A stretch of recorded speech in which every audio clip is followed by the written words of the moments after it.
আজকের মাননীয় স্বরাষ্ট্রমন্ত্রী জনাব সালাউদ্দিন আহমেদকে এই র্যাব ওয়ানের আজকের যে আয়নাগর সেখানে কোনো একটি কামরায় তাকেও রাখা হয়েছে এবং পরবর্তীতে ভারতে নিয়ে তাকে ছেড়ে দেওয়া হয়েছে।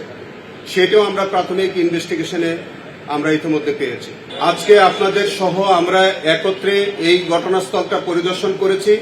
আপনারা দেখেছেন অত্যন্ত ভয়াবহ চিত্র। সেখানে আমরা ছোট বড় 22টি কামরা আমরা পেয়েছি, যে 22টি কামরার মধ্যে অত্যন্ত মানবতারভাবে এইখানে যারা ভিকটিম হতো, যাদেরকে ধরে নিয়ে আসা হতো, সেখানে তাদেরকে রাখা হতো দিনের পর দিন, মাসের পর মাস, বছরের পর বছর।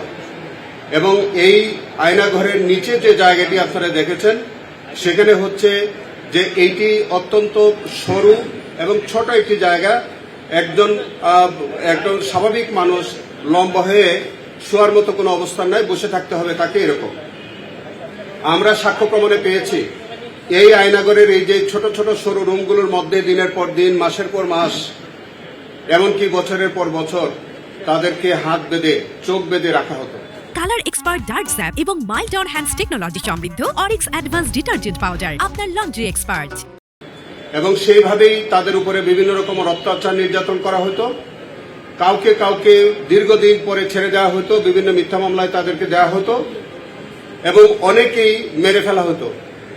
এবং সেরকম কয়েকজন ভিকটিম 5ই আগস্টের পরে আমাদের তারা উদ্ধার পেয়ে তারা এসছে, তাদের সম্পর্কে বিচার চলছে, সেই সম্পর্কে আপনারা ইতিমধ্যে অবহিতও আছেন। আমরা এখন পর্যন্ত গুম খুনের শিকার প্রায় 250-র অধিক গুম, যারা গুমের শিকার হয়েছেন তাদের এখন পর্যন্ত আমরা সন্ধান পাইনি যে তারা কোথায় কি অবস্থায় আছে। তার মধ্যে ইলিয়াস আলী, সুমন সহ এরকম অনেকেই আছেন। আজকের যে আয়নাঘরটি আপনারা পরিদর্শন করেছেন সেখানে ভিকটিমদের মধ্যে অন্যতম আমাদের ব্যারিস্টার আরমান, তাকে ওখানে রাখা হয়েছিল বলে তার বর্ণনা থেকে আমরা যে রুমটি আমরা অনুমান করেছি, সেই রুমটাও আমরা দেখেছি, সেই রুমটার সন্ধানও আমরা পেয়েছি, এর আগেও পেয়েছি। আজকের মাননীয় স্বরাষ্ট্রমন্ত্রী জনাব সালাউদ্দিন আহমেদকে এই র্যাব ওয়ানের আজকের যে আয়নাঘর সেখানে কোনো একটি কামরায় তাকেও রাখা হয়েছে এবং পরবর্তীতে ভারতে নিয়ে তাকে ছেড়ে দেওয়া হয়েছে। সেটাও আমরা প্রাথমিক ইনভেস্টিগেশনে আমরা ইতিমধ্যে পেয়েছি।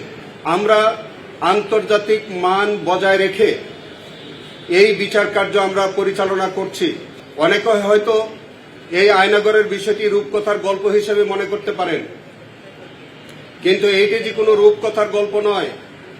এটি যে চরম বাস্তবতা ছিল, এইটি যে তৎকালীন সরকার এবং তৎকালীন রাষ্ট্র যে একটি ফ্যাসিবাদী রাষ্ট্র ছিল এবং যারা এই রাষ্ট্রটিকে পরিচালনা করেছিলেন তারা যে কতটা ফ্যাসিস্ট ছিলেন, এই আয়নাঘরের মধ্যে দিয়ে তাদের চরিত্র আজকে উন্মোচিত হয়েছে।